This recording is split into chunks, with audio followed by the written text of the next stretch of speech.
Welcome back to Fantasy Scope, where we dive into the latest news, theories, and deep dive breakdowns across fantasy entertainment. This teaser trailer was released during the New York Comic Con, so now, after several years without anything new, Westeros is confirmed to make an appearance. It will be at 10 on January 18th in 2026, not the previous 2025 date many fans were hoping for whenever the show was first announced last year.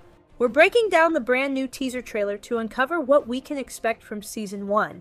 From the long-awaited Ashford Tourney to the rise of Sir Duncan the Tall and Egg Targaryen.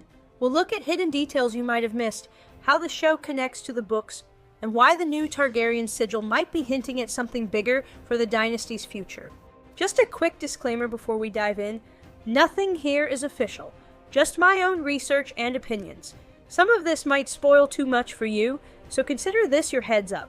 And as always, interpretations vary, so drop your theories in the comments. Half the fun is hearing your take. The teaser opens almost exactly like the Hedge Knight novella, with Sir Duncan burying his fallen mentor, Sir Arlan of Pennytree. Awkwardly, he picks up his sword and dubs himself a knight. Except he's not one. But he decides he is, but he's not. We also meet Egg, the other main character, a Targaryen prince in hiding. We, the audience, know who he is, but Duncan doesn't, even though the kid's got those purple eyes. It's a quiet, grounded opening that sets the tone we are expecting. From everything I've gathered, this story is designed to give fans the true medieval experience George R.R. Martin has always wanted to bring to screen. Less palace intrigue, more mud, markets, and tourneys.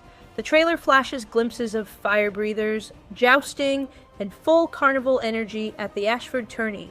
Moments that have been mentioned before in the books, but never fully visualized. This is Martin's world at ground level, so we are talking knights, puppeteers, and ordinary people who still believe in honor before everything became dragons and dynasties. I sort of expect the season to start out a little slow, not in a bad way, just focused. They're clearly steering away from big spectacle and using that time to build character depth fast, which makes sense when the episodes are only about 30 minutes each. We're not going to get constant action, we're going to get attached first. Martin wrote on his Not a Blog, "There are no dragons this time around, no huge battles, no White Walkers. This is a character piece, and its focus is on duty and honor, on chivalry and all it means." So not the sex and gore Game of Thrones is popular for, but it's fine. It's fine, because Martin said on the Hedge Knight show, but it's still Westeros, so no one is truly safe. We also get our first glimpse of who many believe is Tanselle the Puppeteer, a key character from the Hedge Knight. In the books, Tanselle works for the Tullys at Riverrun and travels to Ashford to perform at the tourney. She ends up being targeted by, let's just say, a very powerful man who may or may not become our season's main antagonist. Fans have always loved her character because she represents art, common folk, and vulnerability in a world dominated by bloodlines and war. She's one of those rare book characters whose presence says more about humanity than hierarchy. Many adaptations tend to cut or flatten secondary female characters, but here she's clearly being given weight. Her early inclusion in the trailer is a good sign that HBO plans to keep her role and the emotional stakes around her fully intact. And because Tanselle's story is what sparks the Ashford Tourney's main conflict, her presence also tells us that the show is anchoring its entire first season right there, at the tourney, amid tense fire breathers and armor-clad chaos. I don't think Tanselle's going to be a damsel in distress. Those days are pretty much over. Yeah, there's definitely chemistry between her and Dunk. Just look at the trailer. But I'm not convinced it's a clean fairy tale romance either.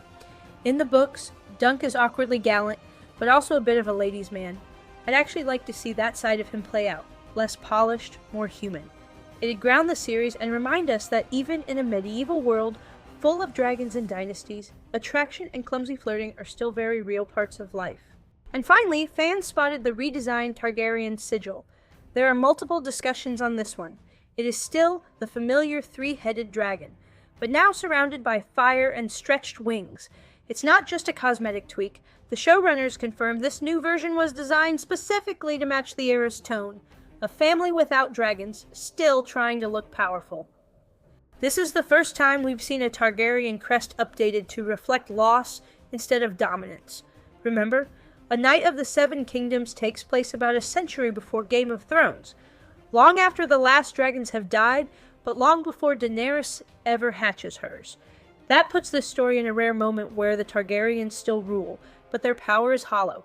They can't command respect through fire anymore, so they have to manufacture it through politics, alliances, and intimidation. Visually, that new sigil, with fire curling around rather than from the dragon, mirrors that shift perfectly. The fire's still there, but it's external. I think the redesign is one of the smartest symbolic moves HBO's made in years. It tells you everything about where the dynasty is at without a single line of dialogue. This isn't the conquering House Targaryen anymore. It's a family clinging to image. And that's why I think the political tension this season might actually rival the spectacle we've seen in House of the Dragon. No fire, no flight, just pride, paranoia, and the kind of slow burn power games that remind us dragons weren't the Targaryens' greatest weapon, fear was. Now that the teaser and cast are out, all eyes are on the official full trailers, which should reveal how closely this series sticks to the Hedge Knight and whether it plans to weave in threads from the later novellas. So far, everything we've seen looks pretty faithful. The tone, the dialogue, even Dunk's horses and armor feel pulled straight from the page. But that's exactly why I'm curious what they'll change. Adapting tales of Dunk and Egg for television means they'll need to stretch a few threads, and I want to see which ones they pull. More Targaryen politics, more humor between Dunk and Egg, or maybe even early hints of the Blackfyre Rebellion. It's fun to piece these worlds together as a community, so add your thoughts in the comments. What details or theories are you seeing that I missed? Make sure you're subscribed so you don't miss the full trailer breakdown when it drops.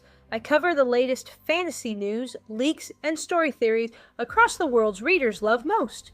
Until then, stay brave, stay just, and I'll see you in the next one.